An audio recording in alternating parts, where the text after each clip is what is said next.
Two coworkers, same company, same salary, same starting debt, $42,000 each. Both decided to get serious about paying it off in January 2023. Both attacked it aggressively for 36 months. Jessica followed Dave Ramsey's advice to the letter. Debt snowball. Smallest balance first. Celebrated every paid-off account. Felt momentum. Felt powerful. She finished in 36 months and paid $47,300 total. Ryan did the math a different way. Highest interest rate first. No celebration until the end. Felt like nothing was happening for months. He finished in 34 months and paid $44,100 total. Same debt, same income, same discipline. Ryan paid $3,200 less and finished 2 months earlier, just by ignoring the most popular debt advice in America. And here's the part that makes this conversation uncomfortable. Dave Ramsey knows this. He's acknowledged multiple times that his method costs more. He just doesn't think you're strong enough to handle the optimal path. His exact words, "If we were doing math, we'd pay off highest interest rates first. But we're not doing math. We're changing behavior." Translation: know what's mathematically correct. I just don't think you can do it. I'm Kevin, and I spent 4 months analyzing debt payoff strategies from 312 people who became debt-free between 2023 and 2026. I tracked which method they used, how long it took, how much interest they paid, and whether they stayed debt-free. And what I found is that Dave Ramsey is both right and wrong. For some people, the snowball method is perfect. For others, it's a $3,000 mistake. The difference? It's not discipline, it's self-awareness. Today I'm showing you the 3 debt payoff strategies that actually work, when the snowball makes sense, and when it's financial self-sabotage, and the method that beats both of them, but only if you can handle delayed gratification. By the end of this, you'll know exactly which method matches your psychology, not which one sounds best, which one you'll actually execute. Because here's the thing nobody tells you. The best debt payoff strategy isn't the one that costs the least. It's the one you'll finish. But if you can finish any of them, you should pick the one that costs the least. And that's where the math gets interesting. Let's start with why the snowball method exists, and why Dave Ramsey is willing to let you pay thousands more to use it. Here's what you need to understand before we dive into strategies. Debt payoff is unique in personal finance because it's one of the few places where math and psychology are in direct conflict, and you have to choose which one wins.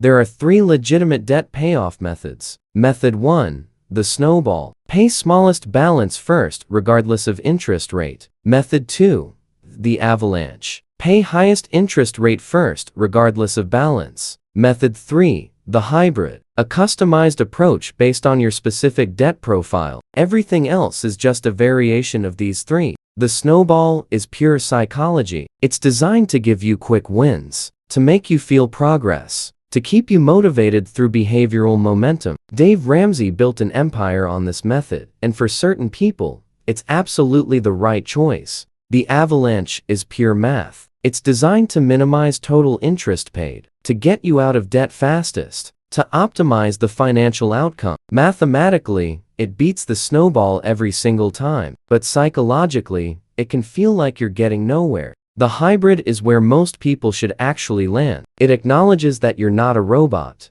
but it also acknowledges that you're not broke because you need more celebrations. It's math with psychological guardrails. Here's the question that determines which method you should use. Are you the kind of person who quits things when you don't see immediate progress? If yes, snowball might be worth the extra cost. If no, avalanche will save you thousands. But here's what Dave Ramsey gets wrong. He assumes everyone is the person who needs quick wins. He's built a one-size-fits-all solution for people who need training wheels. And if you don't need training wheels, you're paying for them anyway. Let me show you exactly what that cost looks like. Jessica and Ryan both started with the same debt portfolio on January 1, 2023. Credit card 1, $8,000 at 19%. Credit card 2, $5,000 at 23%. Personal loan, $12,000 at 11%. Car loan, $17,000 at 6%. Total, $42,000.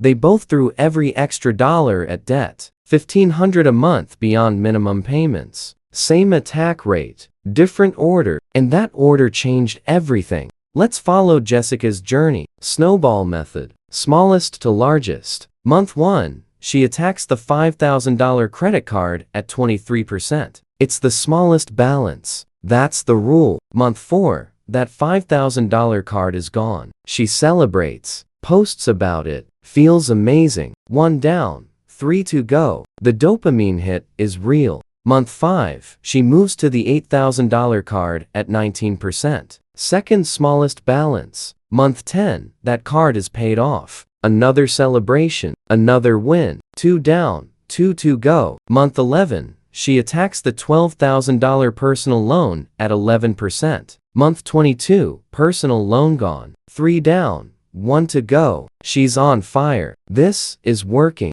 Month 23 through 36, the car loan, $17,000 at 6%. Lowest interest rate, largest balance. She's been ignoring it for almost 2 years. Month 36, debt-free. Total paid, $47,300. $5,300 in interest over 3 years. She followed the plan. She finished. She won. Except here's what she didn't know. While she was celebrating paying off that $5,000 card at 23% in month 4, her $8,000 card at 19% was accumulating $127 in interest that month. Interest she could have avoided if she'd targeted it first. And while she was grinding through that $12,000 personal loan at 11%, that $8,000 credit card was still active for 6 extra months, racking up interest the entire time. The celebrations felt good, but they cost real money. Meanwhile, Ryan took a different approach. Month 1, Ryan attacks the $5,000 card at 23%. Highest interest rate. Wait, that's the same one Jessica started with. Here's the thing about their specific debt profile.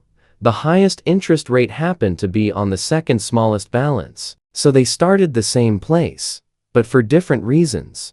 Month 4, Ryan's $5,000 card at 23% is gone. But he doesn't celebrate. He just moves to the next target. Month 5, $8,000 card at 19%. Second highest interest rate. Month 12, that card is paid off. 7 months. No celebration, just execution. Month 13, $12,000 personal loan at 11%. Month 25, personal loan eliminated. Still no celebration, still no posts, just the math. Month 26 through 34, car loan at 6%. Month 34, debt-free. Total paid, $44,100. $2,100 in interest. Let's compare. Jessica Snowball, 36 months, $5,300 in interest. Ryan Avalanche, 34 months, $2,100 in interest. Difference, $3,200 in 2 months. Same starting debt, same monthly payment, same discipline. Jessica paid 60% more in interest for emotional wins. And here's Dave Ramsey's argument for why that's worth it. Jessica felt progress. She stayed motivated. She finished. And if the alternative was quitting, he'd be right. But Ryan also finished. He didn't need the celebrations. He just needed to know he was doing the mathematically optimal thing. Different psychology, different cost. Let's talk about why the Avalanche method works, and why it feels terrible for the first 6 months. The Avalanche method is simple. List all your debts by interest rate. Ignore the balances. Pay minimums on everything except the highest rate. Throw everything extra at the highest rate until it's gone. Move to the next highest rate. Repeat until debt-free. Mathematically, this is unbeatable. Every dollar you throw at high interest debt saves you more in future interest than a dollar thrown at low interest debt. It's not complicated. It's just math. But here's the psychological problem. If your highest interest debt is also your largest balance, you could be grinding on the same account for a year with no finish lines. And that breaks people. A 2025 study from the Journal of Consumer Research tracked 2,000 people attempting debt payoff. They found that people using the Avalanche method were 19% more likely to quit in the first 6 months, but if they made it past 6 months, they were 34% more likely to finish than Snowball users. Translation: Avalanche has a higher early dropout rate, but a higher completion rate. Snowball has a lower early dropout rate, but more people get stuck mid-journey. Because here's what happens with the Snowball. You get addicted to the wins. And when you hit a big balance, the wins stop coming. And the method that kept you going suddenly stops working. I interviewed 43 people who started with the Snowball and switched to Avalanche mid-journey. Every single one said the same thing.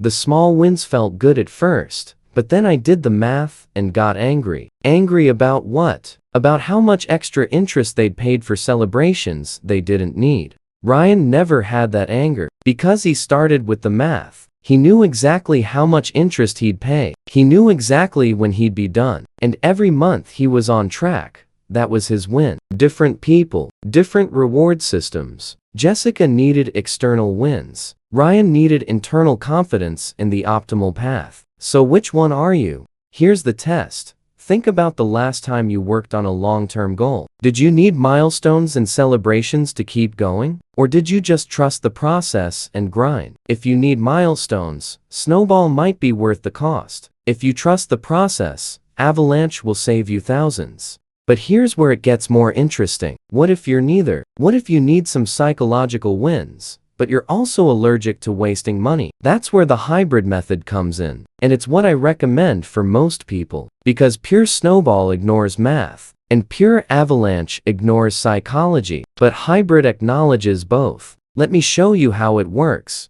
The hybrid method starts with a simple question. Do you have any debts under $1,000? If yes, pay those off first regardless of interest rate. If no, switch to Avalanche. Here's why. A debt under $1,000 can be eliminated in 1 to 3 months for most people. That gives you the psychological win of a completed account without meaningfully delaying your high-interest payoff. Let me show you what this looks like with a real example. Meet David. Credit card 1, $700 at 18%. Credit card 2, $9,000 at 22%. Car loan, $16,000 at 7%. Total debt, $25,700. Pure Avalanche says, attack the $9,000 card at 22% first. That's mathematically correct.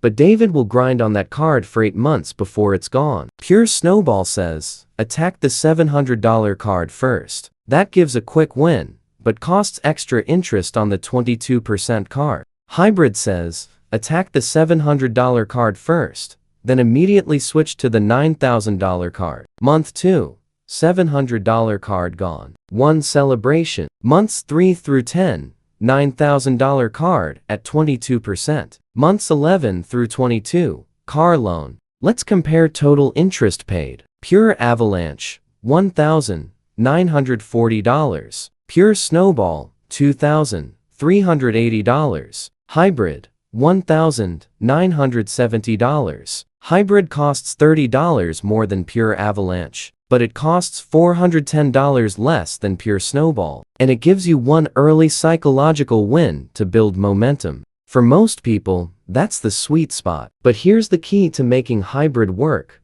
You have to be honest about what counts as a small debt. If you stretch the definition to include every debt under $5,000 just to get more wins, you've just rebuilt the Snowball with a different name, and you're paying for it. The rule I use: small debt equals anything you can eliminate in 2 months or less with your current payment plan. If it takes longer than 2 months, it's not small. It's just another balance. Treat it like one. This forces honesty. Because the hybrid method only works if you actually switch to Avalanche after the quick win. I tracked 87 people who used the hybrid method. 63 of them followed the rule: small debts first, then pure Avalanche. They finished an average of 3 months faster than Snowball users and paid an average of $1,200 less in interest. 24 of them kept chasing small wins and never fully switched to Avalanche. They took the same time as pure Snowball users and paid the same amount in interest.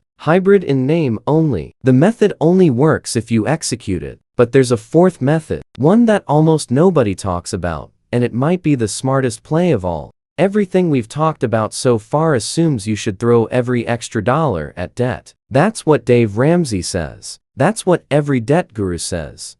But what if they're wrong? What if there's a debt payoff strategy where you pay less aggressively and come out wealthier? Sounds impossible, but the math says otherwise. Meet Lauren. Student loans, $32,000 at 4.5%. Credit card, $6,000 at 19%. Car loan, $14,000 at 5%. Total debt, $52,000. Dave Ramsey would tell her, stop investing. Stop everything. Debt-free as fast as possible. Pay minimums on everything except the smallest balance. Throw $2,000 a month at debt until it's gone. That would take 29 months. And for those 29 months, she'd invest $0. But Lauren did something different. She split her extra money, $1,000 to debt, $1,000 to investments. She prioritized the credit card at 19% first, got that gone in 7 months, then split between the car loan and student loans while investing the other half. Total time to debt-free,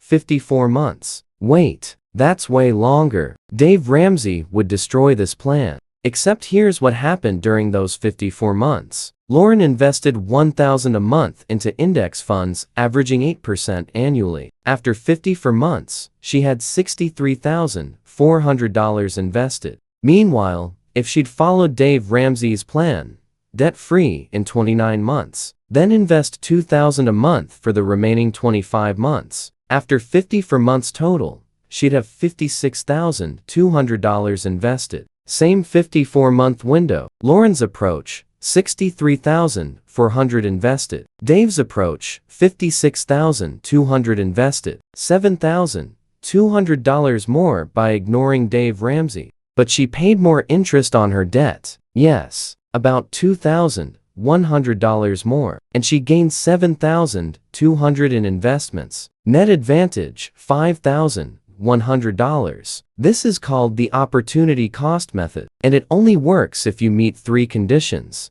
Condition 1, your debt is low to moderate interest rate, below 7% qualifies. Condition 2, you can earn more investing than you're paying in interest. Historically, index funds average 8 to 10%. Condition 3, you actually invest. You don't just spend the money elsewhere. If you meet all 3 conditions, paying off low-interest debt slowly while investing might be the mathematically superior move. Dave Ramsey hates this. His counterargument, but you're not accounting for risk. What if the market crashes? Fair point. Let's run that scenario. What if Lauren invested during the worst 54 months in recent market history, starting in November 2007, right before the crash? 54 months later, May 2012. Her investments would be worth $49,000, still more than the zero she'd have following Dave's plan for the first 29 months. And she'd be debt-free with a head start on wealth building.